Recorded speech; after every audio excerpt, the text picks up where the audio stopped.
Fancy garment and kids mall, sherwani, coat pant, 3 piece, shooting, shirting, tailoring, बच्चे और बच्चियों के लिए कई सारे कपड़ों की वैरायटियां। हमारा पता आयशा नगर पुलिस स्टेशन के सामने, हजार खोली, मालेगांव। प्रोप्राइटर चांद खान।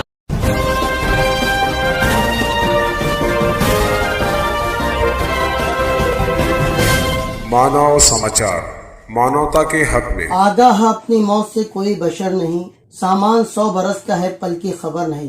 ये शेर आज के इस वाक़े की 100% तर्जुमानी करता है। आज तकरीबन 11:30 बजे के करीब ज्योतिबा फूले पुतले के पास चौराहे पर ड्राइविंग कर रहे एक शख्स पर दिल का शदीद दौरा पड़ गया। बीच चौराहे पर खड़ी इस कार के अतराफ लोगों की भारी भीड़ इकट्ठा हो गई। मानव समाचार का नुमाइंदा भी वहाँ मौजूद था। नुमाइंदे के मुताबिक MH41 BE 5500 इस कार को ड्राइविंग करने वाले शख्स की उम्र तकरीबन 50 साल होगी, बुरी तरीके से तड़प रहा था। कार जो कि तकरीबन रुकी हुई थी, कुछ राहगीर ड्राइविंग साइड से आकर उस शख्स के सीने को पंपिंग कर रहे थे। वो शख्स धीरे धीरे बेसुध होता जा रहा था। इस पूरे वाक़े का सबसे बड़ा अलमिया ये है कि जिस कार को शख्स ड्राइविंग कर रहा था, उसके ठीक बगल में हल्दी लगाए हुए एक दूल्हा बैठा हुआ था। साथ में कार में कुछ खवातीन और बच्चे बैठे हुए थे, जिससे अंदाजा लगाया जा सकता है कि गाड़ी बारात के लिए निकली थी। और बाजू में बैठा हुआ नौजवान कुछ ही घंटों बाद शादी के अज़दवाजी बंधन में बंधने वाला था। मगर इस तरह का नागहानी वाकया पेश आ गया।